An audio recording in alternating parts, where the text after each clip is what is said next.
Hey there, welcome to a brand new episode of Muzikxpress. My name is Twan, and in today's vlog you will see my interview with Thomas P Heckmann about the Drax classic Amphetamine. But before we start with the interview, please make sure to subscribe to my channel, and very important, also make sure to click the bell button, because then you will get a notification the next time a new vlog is online. Alright, here it is, this week's vlog, my interview with Thomas P Heckmann. Enjoy! Thomas P Heckmann is a DJ and producer from Mainz in Germany. He is the founder of the label Trope Recordings, and he is also responsible for acts such as Exit 100, Knarz, Electro Nation, H, and of course Drax. Under that name he released the track Amphetamine back in the year 1994. It became a huge success in the club scene, and it even made it to the number 20 position in the French charts. These days Amphetamine is still played all over the world, and during the years it got re-released with remixes from the likes of Umek, Red Jerry, Mike Inc., DJ Misjah Groovehead, Baby Doc, and lots of others. On a very sunny September day, I met up with Thomas in Mainz to ask him about the story behind Amphetamine and more. My first question to him was how old he was when he became interested in music. 11. I mean, interested in music was before, like listening to music and then starting to collect records, but starting to make music in a certain way with plastic cups and Casios and stuff, that was like when I was 11. Okay, so a Casio was probably one of the first things you bought as equipment? It was the first thing I could afford then, yeah. Yeah. So do you remember some of the bands you were listening to back then? Yes, I started with Kiss. My parents had a good record collection with like all the things from Beatles to Pink Floyd to Hendrix to that stuff, and friends of them had Kraftwerk, so that I was introduced to Kraftwerk very early on in my childhood. So I was listening to Kraftwerk 1 and 2 and didn't know what it was, but I was building Lego space stations to it, or to Jean-Michel Jarre and stuff like that as well. And then I got really interested in like collecting music, like I would say when I was 9, 10ish, when I got my first records, like in a way of getting them as presents, like that was Visage and then Soft Cell and Ultravox and stuff like that. And then got really into the electronic music, like really deeply into like everything that was electronic, from then like early like post-punk DIY electronics to like pop music in the charts like Alphaville, or like then Propaganda, like all the EBM-ish stuff, the early stuff, and then a bit later in industrial. And yeah, I was really into music. That was my life, you know, always. So around what time did you start like making music like more professionally? A professional start really, when I'm saying like when I did my first recordings in the studio was like 89, but it was never released. I was working back then in the studio in Wiesbaden for some time, but more or less in the basement doing experimenting. And professionally I started like, got my first real synthesizers when I was 16. Because my parents and grandparents put some money together, so I had like 3,000 Deutschmarks, and I could buy like a Poly 800, Boss DR 110, and Yamaha ZS012, and started making music with that. And then from that on, I was like still going to school, and then I went for getting trained as an electrician and stuff like that. And then I was always working beside as a DJ, or also on rooftops, putting tiles down and shit, just to make money to buy instruments, because you had to buy instruments and they were like not so cheap back then, you know. So, and that was how I really started. And the first professional release then was like 91 with Exit 100. That was like on 91 then, yeah. That was your very first ever release? That was the first ever release that was released, yes. So one of your biggest classics is the track Amphetamine, which came out under the project name Drax. First things first, how did you come up with the name Drax? It's actually not the Drax from James Bond, it's the Drax from Silver Surfer. It was, I was big into comics back then, like a lot of other projects like Death, High Cost of Living was also based on a comic book. And the Drax was the keeper of the cosmic power or something, and I liked the Drax, like because it had like kind of a powerful like tone, like trope, like something that has kind of power but doesn't have a real meaning, but then it has like something powerful. That's why it stayed with me. So do you still remember something of the production process of Amphetamine? Exactly. I actually made it in '93 because Mute Records called me up, and again, like I used to be friends with them, and I went to Harrow Road many times in London, and because they released Exit 100 in the UK, so I became a bit of friends with them, with Seth and Pipey back then, and they, like Carl Cox was hammering, a lot of people were hammering like the Phosphine track that came out before, track 3. And so they called me up again and said, yeah, Thomas, we really love your track, can you do something for us? And that was like an initial, like a spark. And I was still back then in my old flat, you know, under the rooftop, which one was like my studio and party room, the other was a shack room, and that was it. And so I remember exactly when I got home, I was so excited that I think I had a few bits and pieces of it already flying about, but then I started with the sequence programming, the 303 and everything, and it just came together. And I tried it one time again when it was re-released to do it again. But it was just this one moment, and it was recorded live. There was no cuts. It was done like it is like now. Like one take. One take. It was. I didn't even make another take. I just recorded one take, and then I switched everything off. Oh wow, well done. I kept of course I kept the secret for playing live back then, so. But I kept it completely. And the funny bit is then I sent it to mute, and they rejected it. No way. So like that was 93. So in 94 I then put it out because I had nothing else to release. I put some tracks on my Red album and this track on the picture disc, and that was like as they say, the rest is history now. So it was the right decision at the right time, or the right record at the right time, because I think it's now one of the top 10 techno trance tracks of all time. So that was pretty. I was lucky that I didn't put it on mute in the end. But I learned a lot of about the music business with it. Yeah, I was about to say, like when you look back, you're probably happy that they rejected it. Yeah, I mean, I licensed it to some other people who were not even were not really good, and they fucked me up anyway because there was no internet, so you had to learn everything by your own. Yeah, like the hard way. And I didn't have a manager, and I didn't ever want to have a manager because I come from the, like, as I said, the DIY. Post-punk in a certain way, you know. So I was really influenced by factory records and mute, like doing everything on your own without like having managers and big like offices and shit like that. So, and yeah, that was it basically. So do you remember, besides yourself, of course, who was the first person who heard the track after it was finished? No, probably some friends back then. I can't tell. No, that's something I don't remember really. Okay. Probably my parrot, because it was still living back then. So a year before you released the track, you founded the label Trope Recordings. Amphetamine was one of the early releases on the label. I guess the success of the track was a good thing for the label as well. The label was already doing quite well before that, so that was just like I would say the peak, really a peak, because before that I had like the Drax 1, which was already doing quite well. I had the 7-inch, the Section 2 thing that was also really big, and then because Drax 3 Phosphine was also pretty big already. And that was actually like number 8 already, and number 9, because I wanted to do something completely different after, because I was a bit sick of like getting it too commercialized in a way.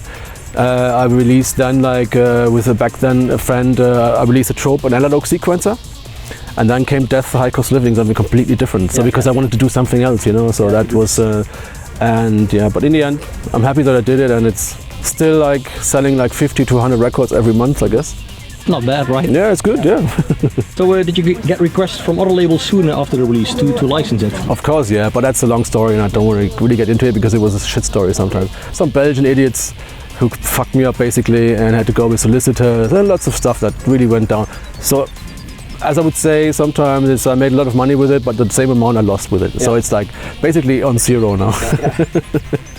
So Amphetamine came out in countries such as Australia, the UK, Belgium and France. And in France it even became a top 20 hit, like in the official charts. Were you surprised that the track became so successful? I must say I wasn't really caring because I was somewhere else already, you know, when that was like, I was asked to go on television, I think, as far as I remember, but I didn't know what to do there, you know, in the tour track. And they even, I know there is a lot of licensings to other countries, it's like in Arabian countries where they call it Amph. And then there's death sentence to drug. It doesn't have anything to do with the drug, amphetamine, in the end. It wasn't that I was like trying to praise the drug. It was just like, I mean, of course I was taking it, but it's like, it was more the feeling of the track, the energy, and the, like that's what made it so special to a lot of people in '94 when it was released, especially like a Love Parade and stuff, when like people got really into it, took their first pill, and that was just like, oh, what is this? Where is this coming from? The sound was really, really, really like something that wasn't done before. Yeah, it was like brand new. And I mean, it was in a way, it was the moment that I captured the moment, and that continues to today, you know. So it's really hard to. I wanted to, like I said, I wanted to do it again, and it didn't work. I mean, I know exactly the instrument, I know all the stuff I used, but it was this one time. Yeah. So yeah, you already had a label then. Was music a full-time job for you already, or was it still like a hobby? I was still working in a wholesaler for electrician parts, and I was working with a distribution in Frankfurt called Uptown, where I work with people there, and so I stopped working at the wholesale, so I started working like half days in the distribution. So then I was really, I could really like start my label and take care of it myself, you know, and knowing all the people who were all the buyers from all the record shops all over the world and stuff. That was like, you got to know the scene, you got to know the people, and so that was like, back then it was like a big family in a way, you know, because it wasn't so big. I mean, you sold a lot of records, but it wasn't so big as it became like in 94, 93, or 95 then or something. It was still like a more like a family thing in the world, basically. So in the UK, the track came out with a different project name. There it was released as a Trope instead of Drax. What was the reason for that exactly? That was the stupidity, basically. Like it was a pro cult. Yeah. They released it. The remix was really good by DJ Misjah, and they made one of the best remixes for it. But the label was like, they didn't really care. So, and back then it wasn't really like something you could look at. You sent faxes and stuff. I mean, my name was written wrong so many times, you know. So it's like, and the Drax thing was also because it wasn't like a puzzle I wanted to start, but it was like there was Drax 1, there was Drax 2, there was Drax Limited 1, Drax Limited 2, and all these kind of different things, you know. So. But it had a meaning, so it meant like everything was a bit kind of different. Tracks, the 1, 2, 3 was more like the section 2, 7 inch, 10 inch, and the picture disc was a series. And then I changed my sound a little bit as well again after this. Yeah. So do you have any idea how many copies have been sold during the years? I don't know. Like I said, at the moment I'm selling like 50 to 100 sometimes a month, so it's I don't know. Yeah, well, it's pretty good. I mean, especially I don't know. I mean, it must have been like in the 100,000 somewhere. But as I was fucked up by so many labels, so I don't have real numbers. Yeah, you get the real numbers. Yeah. But it was okay. It's still okay. So there have been remixes of the track from people such as Umek, Thomas Schumacher, Mike Inc, DJ Misjah and Groovehead, and some others. So what is your favorite version? Like I said, the Misjah and Groovehead was probably the best one. And the other ones, I mean, I like the one from Mike Inc. There was a few I really hated, like the stuff that was done by Oscillator in Belgium, lots of the really shitty trancey ones, but I licensed it, so I couldn't do much about it. So, but yeah, I think the Misjah and Groovehead is still like something that I would play again. And then I did and I like my version that I did in 2001 because that was one of the few things that I really programmed from. I had all the remix in my head, but this was something I couldn't do live, so I was programming it on the computer and did a remix of it. And I like that one as well. I guess you get messages from people like every week if they can remix a track, right? I stopped everything. It's just for years now, because I had a lot of people like even already having versions already coming out next week. I said, I mean, you can do it, but I will stop it because that's kind of my Ralf Hütter kind of thing, because it's like my music, and if you want to do something, ask me. And it's like something very personal. The same with like a lot of my other tracks like Knarz or Himmel und Hölle and all the stuff that's really kind of became bigger. And especially Amphetamine, like I sometimes remove like 15 from fucking SoundCloud. I mean, it's like if you can do it and you ask me and you use it for a private thing and without downloading, it's okay for me. But if someone doesn't ask me, then I'm getting really, really upset, you know, and then I stop everything. I had a lot of big names asking me in the recent years that if you respect the track, leave it like it is, because it's for me it's not the money. I mean, I could make a lot of money with it, but it's like this is like something I always said I would rather eat shit than selling out my music. I mean, I did a lot of licenses. I can't say I'm really grateful that I had like my big moments without wanting to be big, you know. Like Sign Breed was big, was probably sometimes even bigger in Germany than Amphetamine, and but it's like no, some music should just stay like it is, you know, in a way. How important has Amphetamine been for your career? It has been very important. I mean, it was up to a point when I was really getting tired from being like so well known, you know. So that's what I said. Like I changed like my style, got more deeper and more harder again, because I didn't want to go too much into this trancey thing, because for me Amphetamine wasn't really a trance track. It was an electronic track. It was really electronic with a hook line in a way. So it was, of course, as it's meant trance, what trance is all about, but it's like for me it wasn't really a trance track. So but it became, because it was copied so many times by other people, you know, and the structures from it. So it's like I think I lost the plot. Where were we? How important has been for your career? Yeah.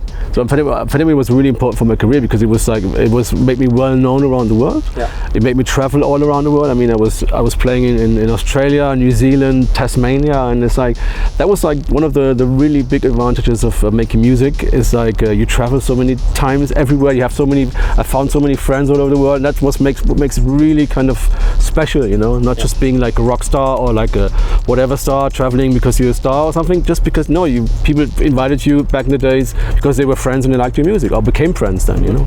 And that was very important.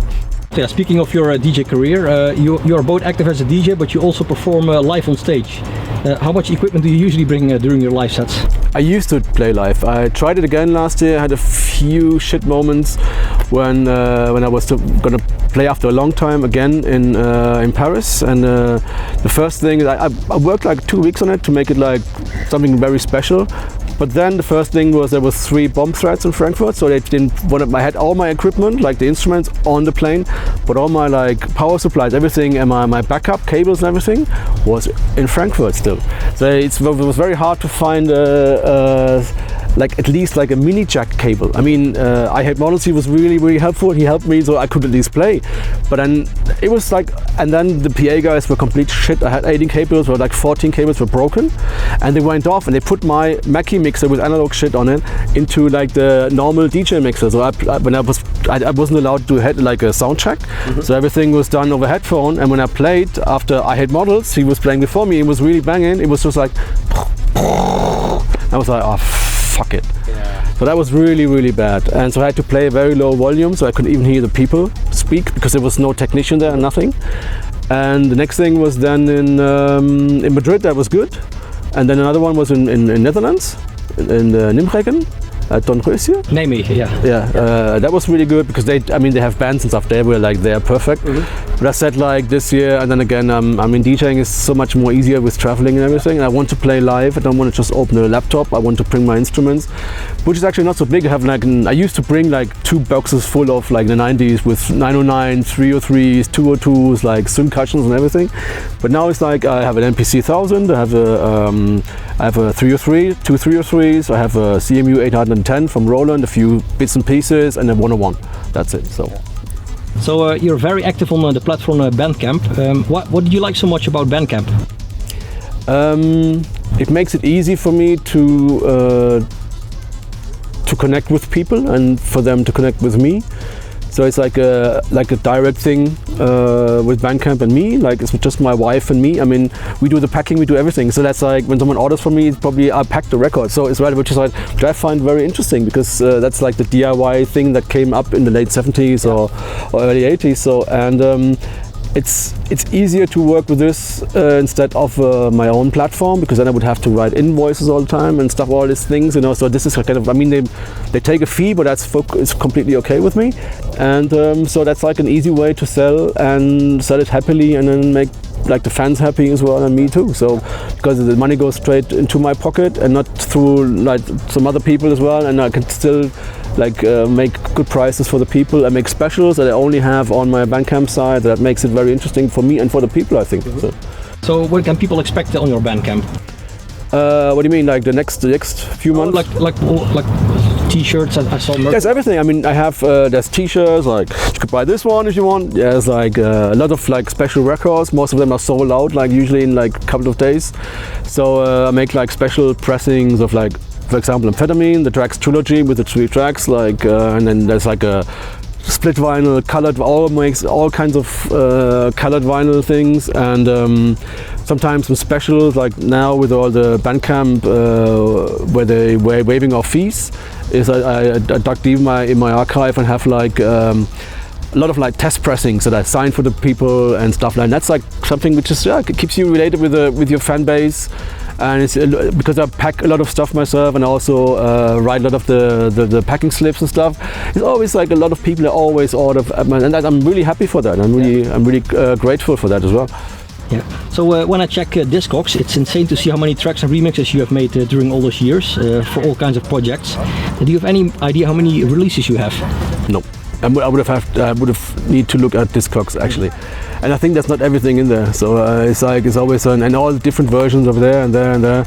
I think I haven't made so many records. It's like there's a lot of people who made much more. Like look at Atom Heart, for example, or even Rob Acid or something. I think they have made more records than I did. But it's like I was always happy with it. I don't regret anything. So.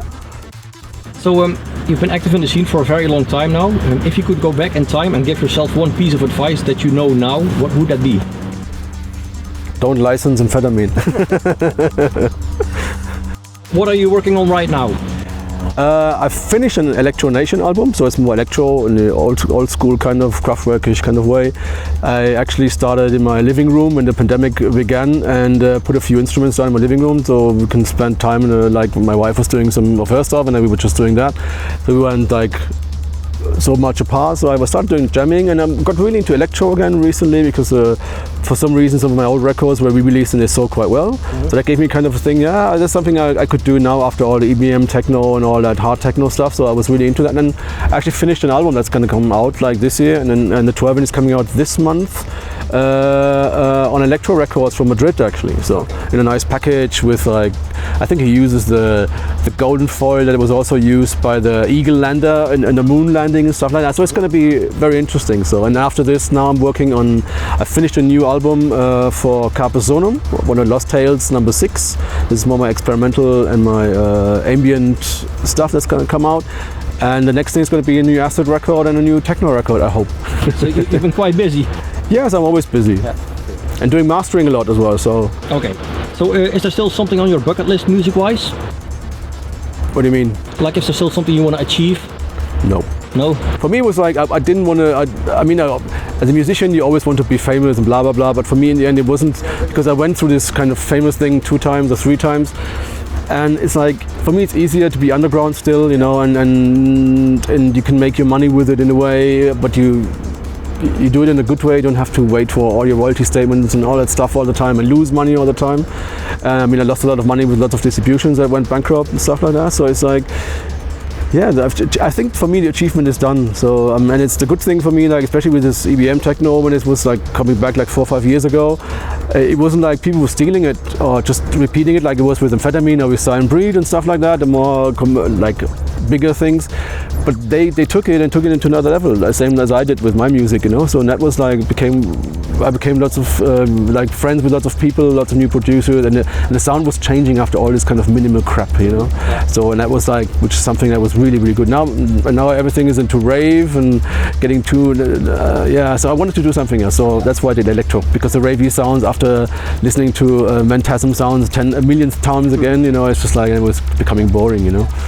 So there's a lot of stuff coming soon. Yes, like I said, the Electro Nation, and then it's going to be a new, like I'm working on a new acid seduction, so it's like going to be a new acid record, and I need to do like some more new bangers, so working on that now as well. Okay, good. And the last question, pineapple on pizza, yes or no? No. No? Depends. Not my favorite. Okay. Well, I like pineapple though. Thank you very much for your time. And good luck. Thank you. Yeah, thank you. Alright, that was it, this week's vlog, my interview with Thomas P Heckmann. Thomas, thank you very much for your time, much appreciated. Thank you for watching, I hope you enjoyed the vlog. If you did, make sure to give this video a like, leave a comment in the comment section below, and very important, make sure to subscribe. Also make sure to click the bell button, because then you will get a notification the next time a new vlog is online. Thanks again for watching, and until next time, bye bye!